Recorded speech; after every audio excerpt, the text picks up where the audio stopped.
Robert Craig. I'm the Executive Director of Citizen Action Wisconsin, and we're here today to celebrate the first birthday of national healthcare reform, also known as the Affordable Care Act.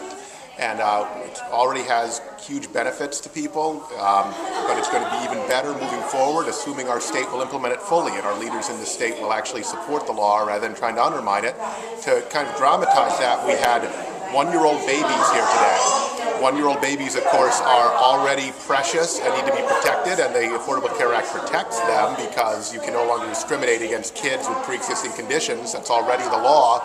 But in addition, babies, young babies, they've only begun to reach their full potential. So just like the National Healthcare Reform Law or the Affordable Care Act, they're precious. The babies are precious now, but we need to nurture them in order for them to realize their full potential. And we're saying that the National Healthcare Reform Law has just begun to realize its full potential, and the only thing can stop it is those who want to repeal it or those who want to undermine its implementation here in Wisconsin and in other states. So that's why this was a celebration that we're 1 year into healthcare reform and why we had babies here to help have that celebration. My name is Sarah Finger. I'm the Executive Director of the Wisconsin Alliance for Women's Health, and this is my daughter Layla, who's just over a year old. We're here on behalf of our organization, on behalf of daughters and sisters and mothers and aunts and grandmothers who have a lot to gain and who have so much to celebrate because of the Affordable Care Act. Healthcare reform is a women's health issue. Women pay more out of pocket for healthcare, have been discriminated against because of their healthcare needs, have been dependent on spouses for healthcare. And it's time that we have this kind of progressive solution to help make sure that there's gender equality, that there's access to the essential healthcare services, there's affordability, there's quality care. And again, we're here to celebrate the Affordable Care Act for all that it's doing for Wisconsin women now and what it will do in the future. Baird. This is Mari, my daughter. She's 20 months old. And we're here to celebrate the anniversary, 1 year anniversary of the healthcare law passing that expands healthcare coverage.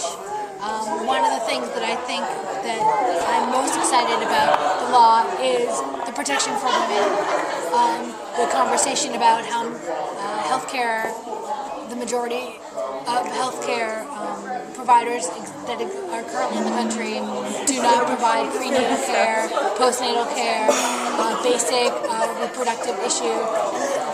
You know, people think that's a controversial issue, but basic reproductive care is a basic fundamental right.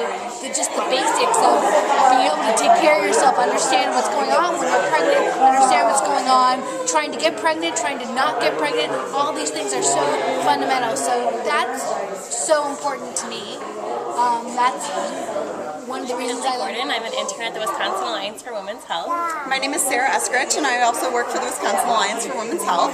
And I personally am benefiting from the Affordable Care Act because I will be graduating college in May, and I will likely not have employer health insurance in the next few months, and therefore the extension of being under your parents' health insurance until 26 years old will really benefit me, especially for important primary reproductive health care. I'll need that insurance to cover all those costs and those health care screenings, so the Affordable Care Act has a direct benefit on my life.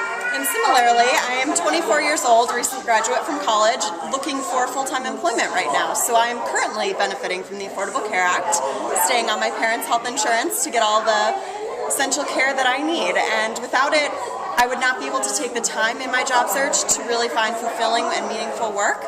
And that's incredibly valuable both to me and to our economy, to have young people have the time to take to find a job that they can really feel fulfilled and make a difference in the world.